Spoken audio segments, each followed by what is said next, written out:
Hello बच्चों, कैसे हो? उम्मीद है मज़े कर रहे होंगे आप। और इस कोरोना की छुट्टी में बहुत दिनों के बाद मैं आपसे इंटरेक्शन कर रहा हूँ। तो शुरू करते हैं पहला चैप्टर। लेकिन पहले चैप्टर शुरू करने से पहले मैं अपने आप को इंट्रोड्यूस कर लूँ। माई सेल्फ चेतन जगदाले। तो मेरा ये जो चैनल है इसका नाम है फिज़िक्स इंडियन प्रोफेसर। तो इसको मैं ग्रो करना चाहता हूँ और जो मैं अभी वीडियो डालने जा रहा हूँ वो क्लास 12 फिजिक्स सिलेबस के पहला चैप्टर पे डालने जा रहा हूँ। तो इस वीडियो को शुरुआत से लेके अंत तक देखिएगा और लाइक, कमेंट और सब्सक्राइब कीजिएगा। तो शुरुआत करने से पहले थोड़ा बहुत ब्रांचिंग कंसेप्ट के बारे में समझ लेते हैं कि इलेक्ट्रिक चार्जेस एंड फील्ड्स को हम कहाँ पे कनेक्ट कर सकते हैं।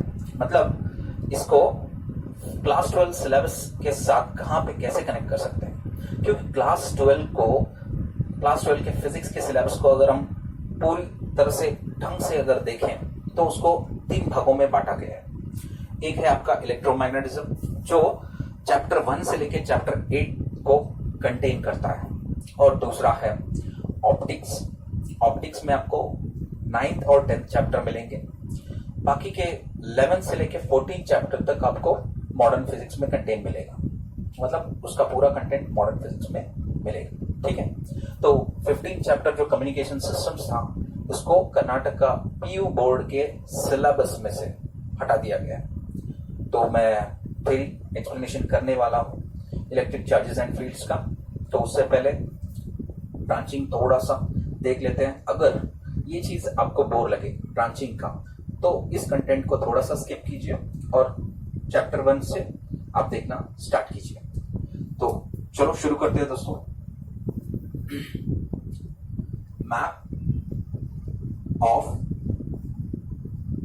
Class 12 physics syllabus. ठीक है। तो इसका हेडिंग यही है।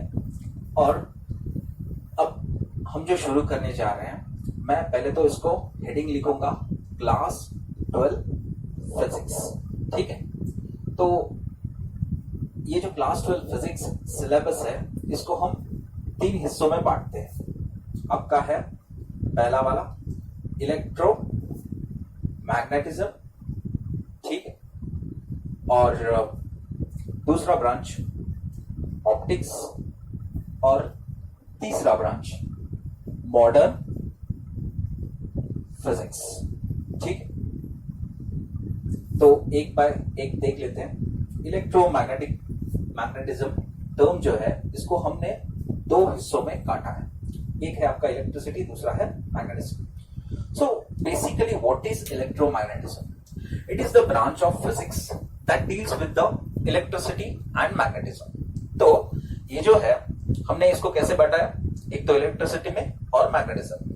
जब हम इलेक्ट्रिसिटी और मैग्नेटिज्म का स्टडी करते हैं और इसके कॉम्बिनेशन का स्टडी करते हैं तो हम उस ब्रांच को इलेक्ट्रोमैग्नेटिज्म बोलते हैं। ठीक है। And what do you mean by optics? Optics is nothing but it is the branch of physics that deals with the study of light and it's interaction with the surfaces, different types of surfaces, okay, as a ray, as well as it is also the study of nature of light. Means either is it a particle nature or wave nature. इसी confusion में पूरा chapter चलता है। फिर बाद में कोई बंदा आके बोलता है कि नहीं भाई, दोनों नेचर का है लाइट, लाइक पार्टिकल और वेव दोनों नेचर की तरह बिहेव करता है, and that nature is called as wavicle. So optics में हम क्या जानते हैं? First of all, either light, is it a ray? And if it is a ray, it will be going to interact with different types of surfaces. Okay. And next, when we come to the wave optics, there we study either light is having particle nature or wave nature, or else something else, that is wavicle.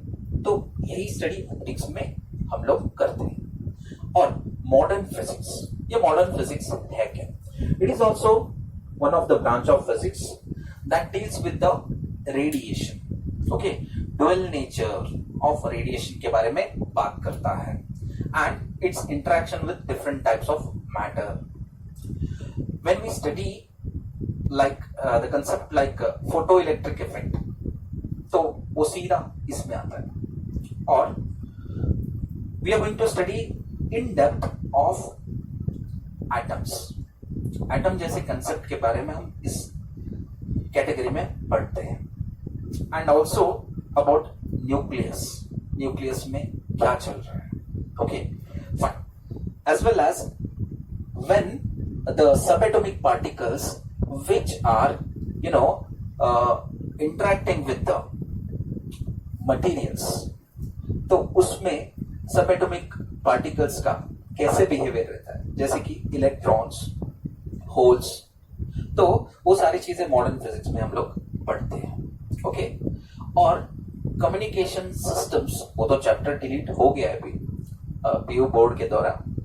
Means PU board is belonging to Karnataka. तो communication system chapter जो है 15 chapter, उसको syllabus से हटा दिया गया है. लेकिन बेसिकली ये किस चीज के बारे में स्टडीज था. Different types of waves, electromagnetic waves.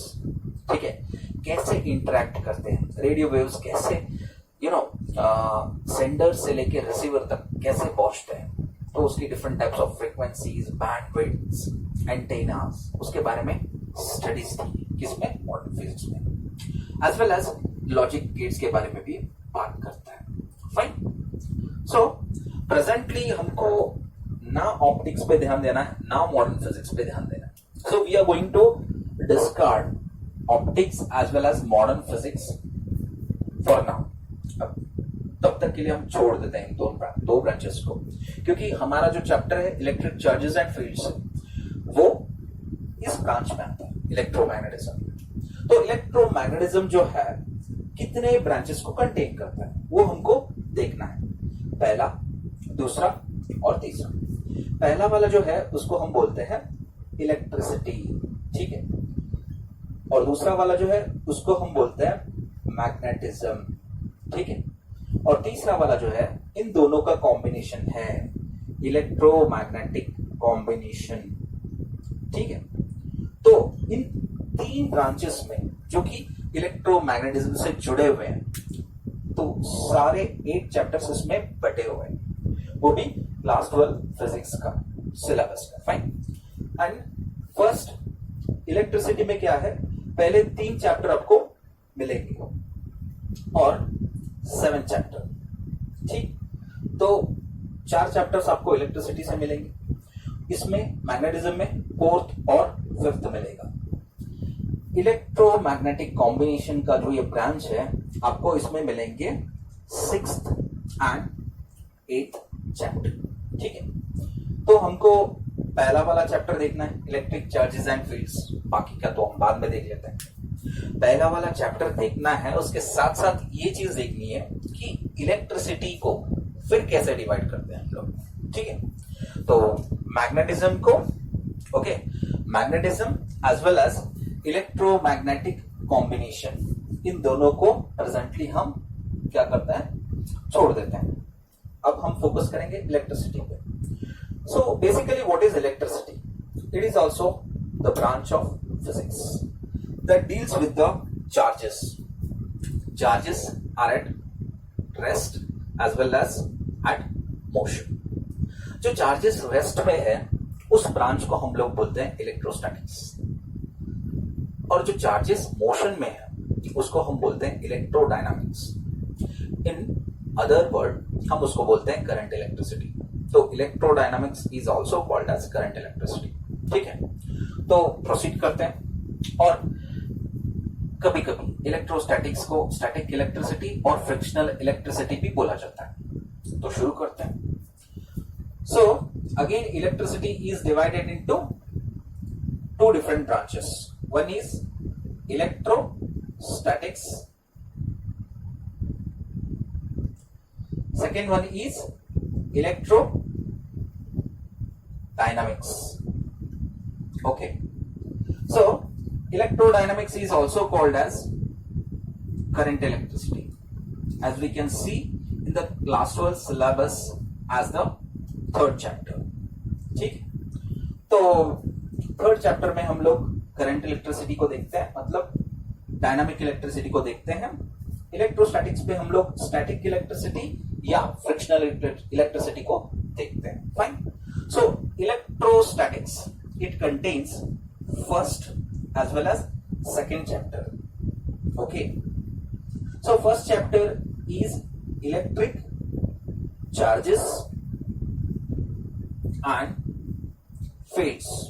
Okay, and second chapter is all about electric potential and capacitance. ठीक है, तो ये दो चैप्टर्स का नाम और वो तीसरा chapter current electricity. Fine, so what is basically static electricity? Electrostatics का मीनिंग क्या है? The branch of physics that deals with the charges are at rest. तो चार्जेस रेस्ट पे हैं, तो उसको इलेक्ट्रिसिटी कैसे कहा जाता है?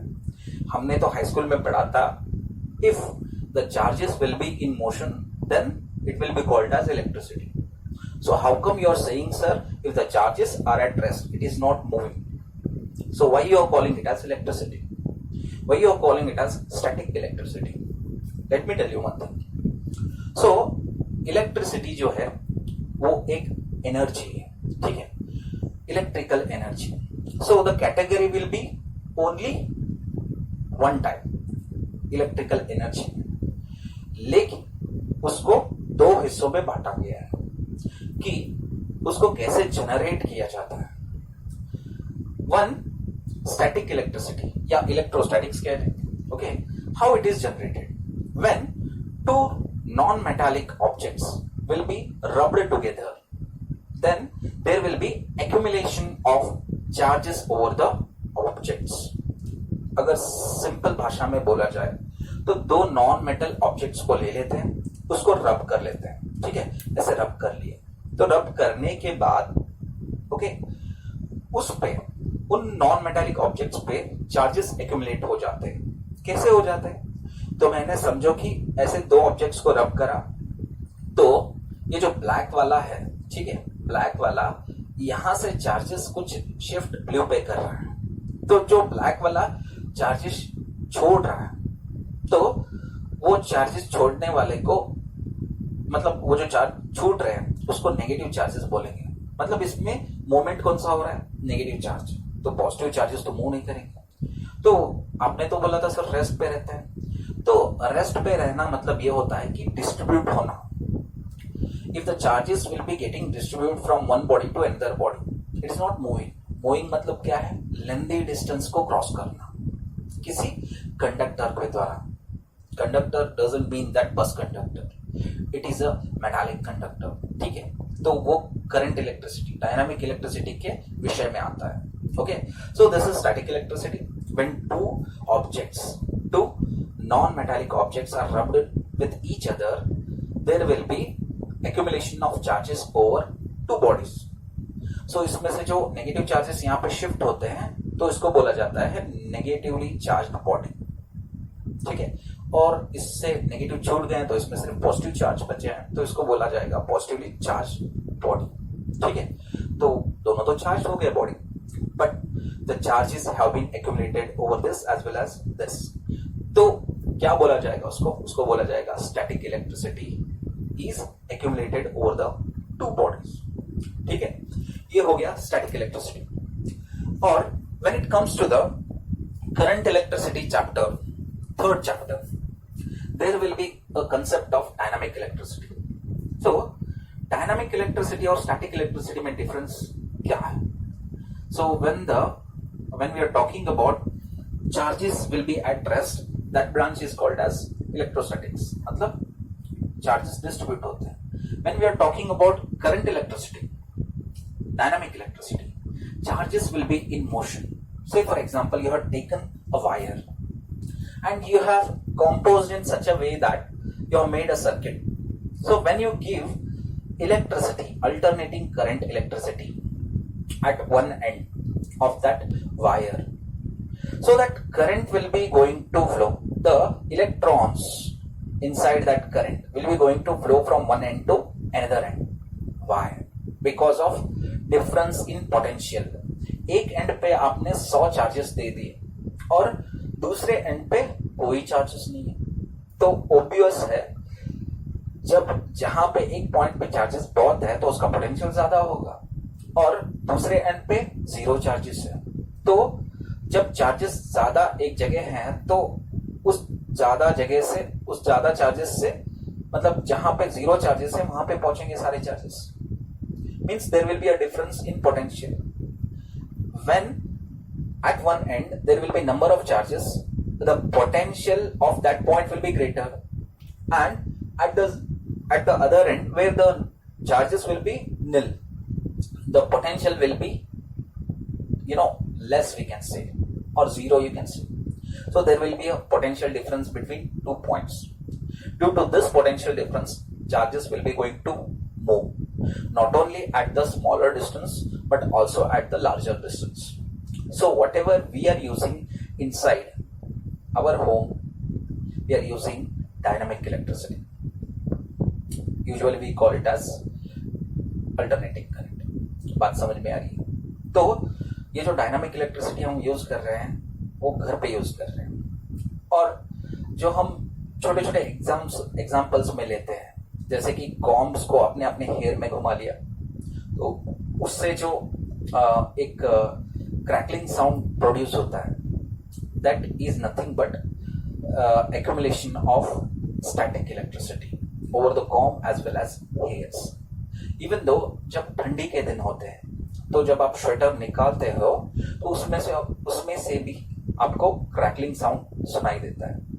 That is also an example of static electricity. तो बात समझ में आई? ओके, सो प्रोसीड करते हैं अभी. इलेक्ट्रिक चार्जेस एंड फील्ड्स, ये आपका पहला चैप्टर है, और दूसरा इलेक्ट्रिक पोटेंशियल एंड कैपेसिटेंस. थोड़ा थोड़ा दोनों चैप्टर्स के बारे में जान लेते हैं, क्योंकि इसमें जो इलेक्ट्रिसिटी यूज होगी वो होगी स्टैटिक इलेक्ट्रिसिटी. ठीक है, तो ये क्लियर मान के चलते हैं. तो इन दोनों चैप्टर में माने in the electrostatics branch, okay, इसमें 3 से 4 मेन पॉइंट हाईलाइट होने वाले हैं. ठीक है, तो पहला क्या है?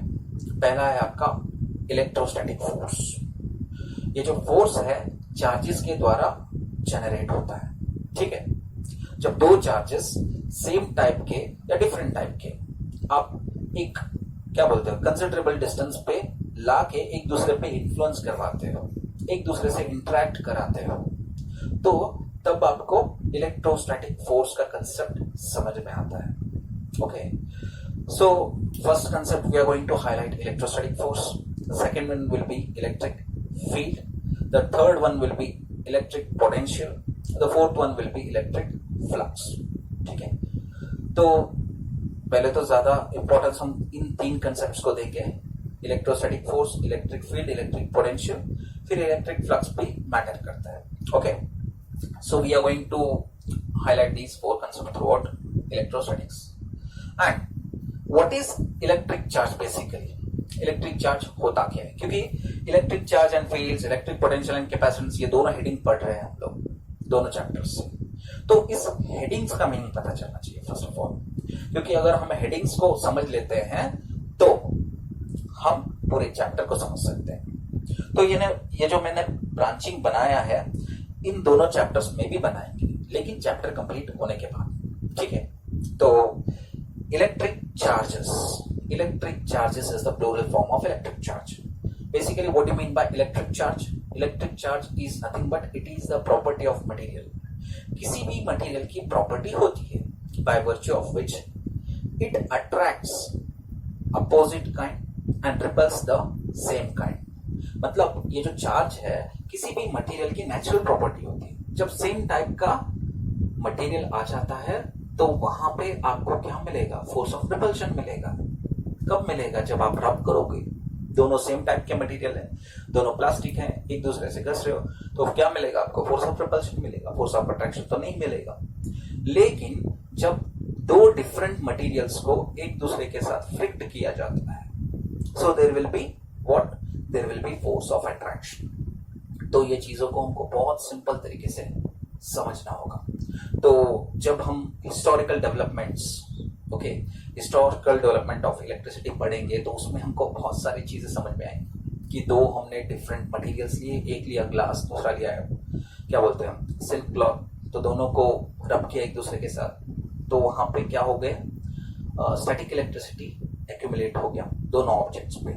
एक हो गया पॉजिटिवली चार्ज, दूसरा हो गया नेगेटिवली चार्ज। ठीक है, तो ये सारी चीजें देखेंगे। तो इलेक्ट्रिक चार्ज तो हमको पता चल गया। इलेक्ट्रिक चार्ज फिर से बताता हूँ what it is the property of any material by virtue of which it attracts opposite kind and repels the same kind। ठीक है, और इलेक्ट्रिक फील्ड माने क्या है? इलेक्ट्रिक फील्ड माने, तो इसको एक मजेदार किस्से में समझाता हूं मैं आपको। अभी तो कोरोना समय चल रहा है, तो मैं बीजापुर सिटी में रहता हूँ, तो हर सिटी में गांधी सर्कल होता है, तो उसका एक इम्पोर्टेंस अलग होता है। वहां पे पुलिस हर समय रहती है, कोई भी सेलिब्रेशंस या कोई भी फेस्टिवल्स हो या कोई भी इमरजेंसी टाइम हो, गांधी सर्कल में पुलिस रहेगी। तो समझो मैं गांधी सर्कल जा रहा हूँ अभी और बाहर 144 कलम लगा हुआ है। तो when I used to approach that policeman, तो पहले तो वो लाठी पीछे पकड़ा रहेगा, ठीक है, और जैसे ही मैं नजदीक जाता हूँ उसके दायरे में, मतलब उसके लाठी के दायरे में, वो लाठी मुझ पर पड़ेगी। क्यों? क्योंकि मैंने मास्क नहीं पहना है, से फॉर एग्जाम्पल। ठीक है, तो वो तो मुझे मारेंगे और उनका इन्फ्लुएंस कहां तक रहेगा? उनके हाथ तक नहीं रहेगा, उसके साथ साथ एक लाठी रहेगी। ये तो छोटी है, ठीक है, ये तो छोटी लाठी है, लेकिन बहुत ही लंबी लाठी रहेगी, तो वहां तक उनका इन्फ्लुएंशियल रीजन रहेगा, तो वहां तक मुझे लगेगा। तो मैं कह सकता हूं कि it is the influential field of the policeman. तो इसी कंसेप्ट को अगर हम इलेक्ट्रिसिटी के संदर्भ में ले लें, okay, so we can say like this, what is electric field? अगर कोई क्वेश्चन पूछे तो आप कह सकते हो it is the region in which when a test charge is brought it experiences electrostatic force of whom? Of source charge। तो source charge इसमें कौन है? पुलिस है, और टेस्ट चार्ज कौन है? मैं हूं। तो इलेक्ट्रोस्टैटिक फोर्स मैं वहां पे एक्सपीरियंस करूंगा। ठीक है, so this is what electric field. Now second chapter का इलेक्ट्रिक पोटेंशियल, ये जो टर्म है इसका मतलब क्या है? अभी समझो, मैंने आपको इलेक्ट्रिक फील्ड का पुलिसमैन का एग्जांपल लेके समझाया। मैंने कहा कि पुलिस जो है वो सोर्स चार्ज है और मैं जो हूं टेस्ट चार्ज। अभी समझो, इसको थोड़ा सा अलग तरीके से बताता हूं।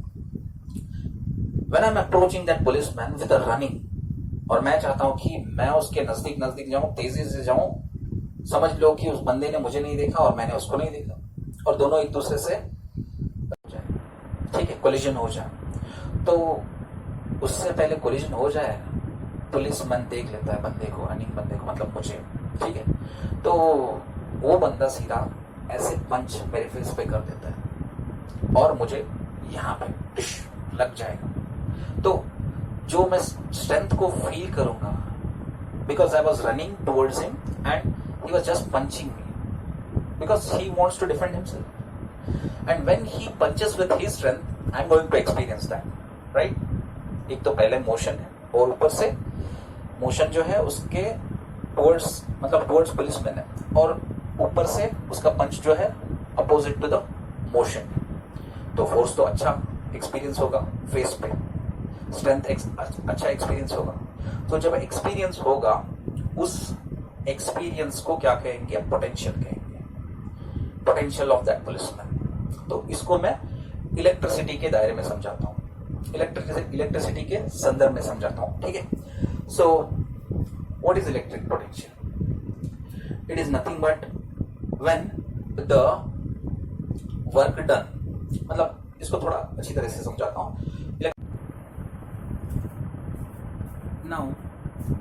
Now what is electrostatic potential, और else you can say electric potential also? Basically the work done in bringing a unit positive charge from infinity to that point, okay, that will experiences electrostatic force by what? By source charge. when you bring a unit positive charge, a test charge against the source charge. So source charge will be stationary. We are going to consider it as, and when the test charge is brought from infinity to this point, okay, so from infinity to that point, up to that point, this will experiences electrostatic force. So this is nothing but electrostatic potential. So again I am going to repeat, electrostatic potential is nothing but it is the work done in bringing a unit positive charge from infinity to that point, means this point, okay. Then this unit positive charge will be going to experience electric force or electrostatic force generated by source charge. So this experience is called as electrostatic potential or as electric potential. Both are one and same. Now let me explain the another term called capacitance. What is capacitance? Basically, capacitance is nothing but it is the storage capacity of any device. So that is called as capacitor. तो अगर simple भाषा में इसको समझाया जाए, capacitance क्या है? कोई भी डिवाइस में अगर आप चार्जेस को डालते हो तो उसका एक अमाउंट ऑफ स्टोरेज बन जाता है. वो ज्यादा भी हो सकता है या कम भी हो सकता है. तो डिपेंडिंग अपॉन जो स्टोरेज है उसकी कैपेसिटी को डिसाइड किया जाता है. तो उसी कैपेसिटी फैक्टर को कैपेसिटेंस ऑफ द कैपेसिटर बोला जाता है. So basically capacitance is nothing but it is the amount of storage of capacitor device. It may be more or it may be less. So that is called as capacitance of the capacitors. So I have explained basically all about electric charges and fields and electric potential and capacitance in a brief manner. Now let me explain you electric charges and fields one by one with a checklist. Okay, we'll do it.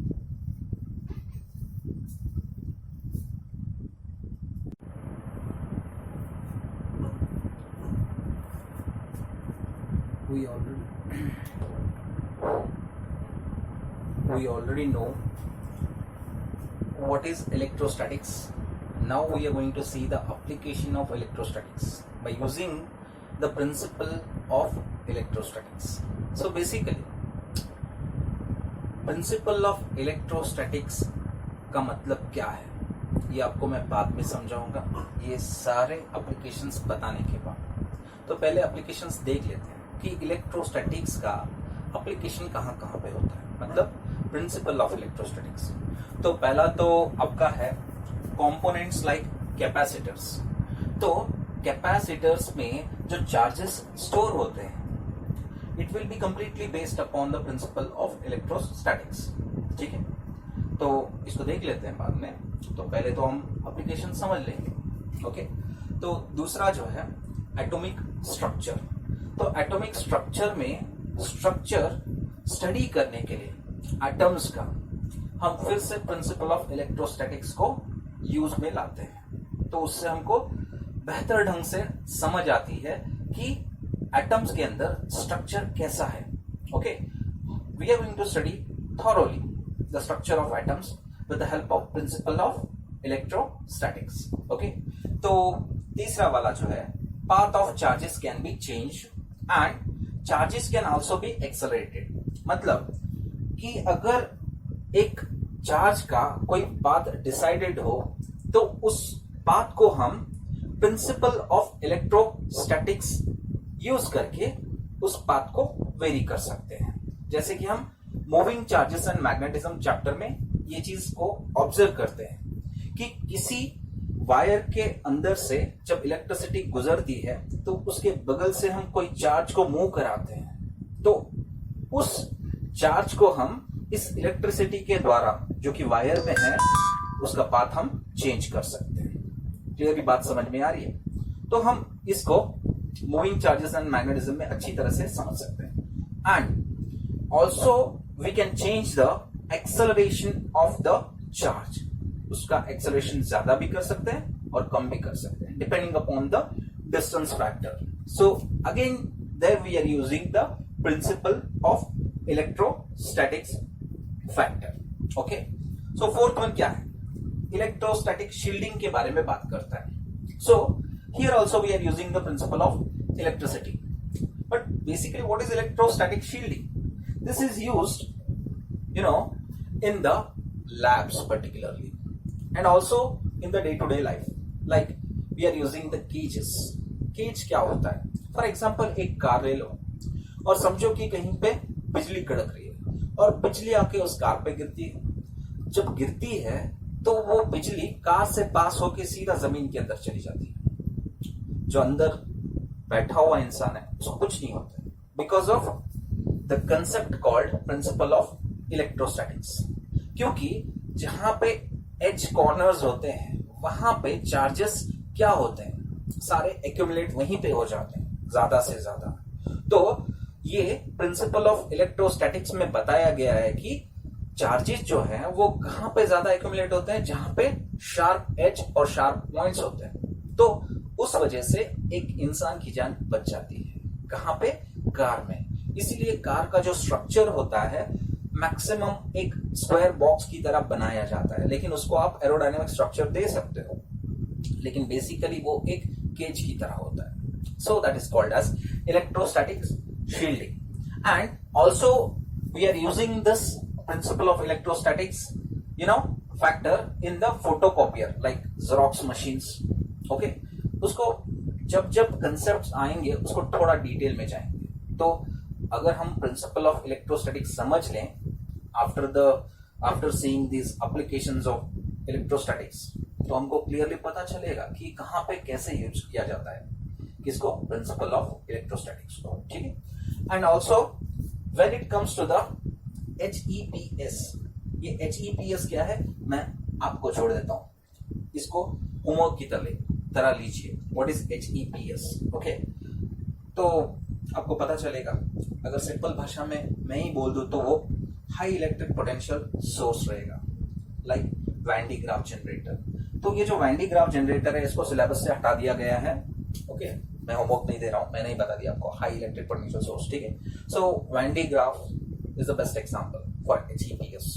तो उसमें क्या होता है, high potential को एक cylinder पर, not cylinder, एक sphere पे क्या किया जाता है, कॉन्सेंट्रेट किया जाता है, मतलब हाई पोटेंशियल सोर्स बनाया जाता है उसको।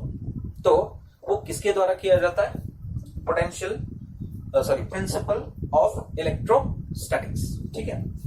तो फिफ्थ भी हमने देख लिया, application of electrostatics. Sixth one क्या है, लाइटनिंग और थंडर के दौरान, उसमें भी हमने ये ऑब्जर्व किया है, क्या है, प्रिंसिपल ऑफ इलेक्ट्रोस्टैटिक्स। तो ये आपको बताऊंगा, ज्यादा देर में इसके बारे में आपको छुपा के नहीं रखूंगा क्या प्रिंसिपल ऑफ इलेक्ट्रोस्टैटिक्स क्या है। ठीक है। सो लाइटनिंग और थंडर्स के दरमियान भी हम लोग इसको ऑब्जर्व करते हैं। And also power factor correctors, इसमें क्या होता है, we are going to stop energy loss from the home appliances. वो किससे किया जाता है, पावर फैक्टर करेक्टर्स से किया जाता है। और उसमें भी हम लोग क्या यूज करते हैं, प्रिंसिपल ऑफ इलेक्ट्रोस्टैटिक्स, इसका एप्लीकेशन हम लोग करते हैं। Okay, so spraying of paints and powder coatings. So इसमें भी क्या यूज किया जाता है, प्रिंसिपल ऑफ इलेक्ट्रोस्टैटिक्स, ताकि पेंट जो है अच्छी तरह से दीवार पे चिपके और पाउडर कोटिंग्स जो होती है वो भी अच्छी तरह से वर्क करे। ठीक है। और pollution can also be controlled with the principle of electrostatics. ठीक है। तो अब प्रिंसिपल ऑफ इलेक्ट्रोस्टैटिक्स को जान लेते हैं, आइए देखते हैं।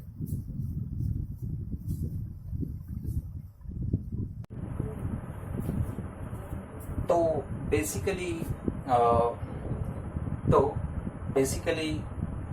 प्रिंसिपल ऑफ इलेक्ट्रोस्टैटिक्स है क्या? प्रिंसिपल ऑफ इलेक्ट्रोस्टैटिक्स और कुछ भी नहीं, usage of the properties of electric charges.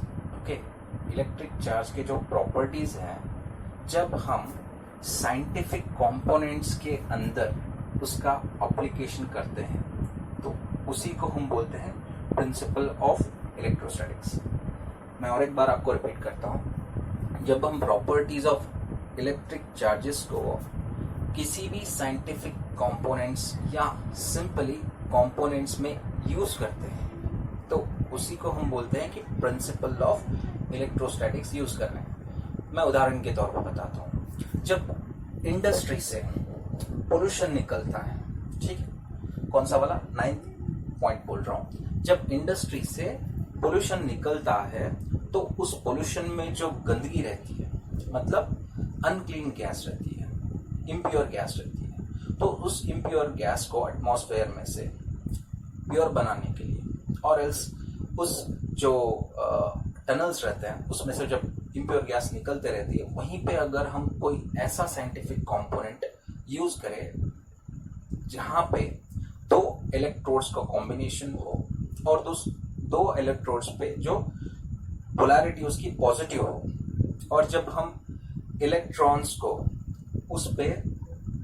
का उस पे लेयर बना ले और बीच में हम लोग अगर क्या कहते हैं डिस्चार्ज प्लेट्स रख ले, वरना सिंपली प्लेट्स रख लें, जब उसको हम हाई पोटेंशियल देंगे तो वो डिस्चार्ज करने लगेगा, किसको?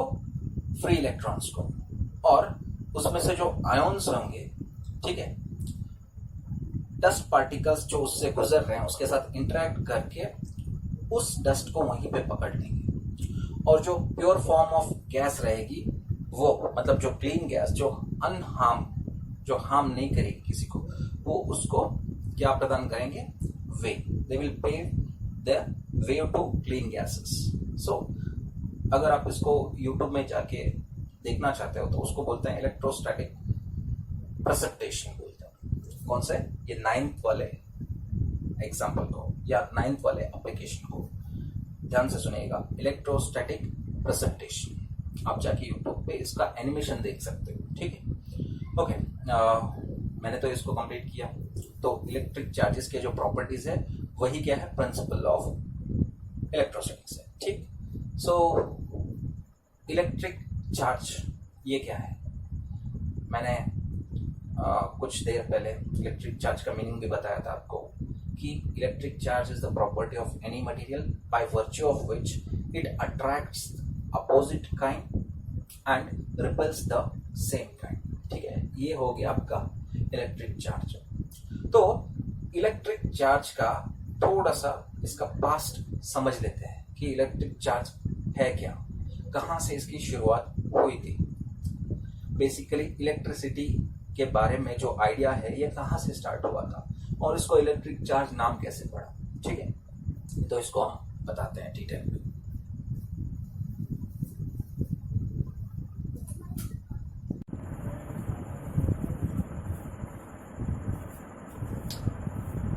Historical development of electricity. So we are going to start with the first chapter, electric charges and fields. Now presently we are going to see the historical development of electricity.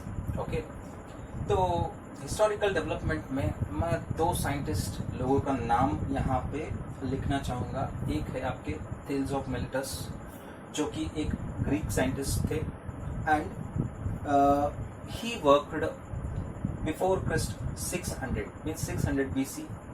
उस time में इन्होंने work किया था, और इनका work क्या था?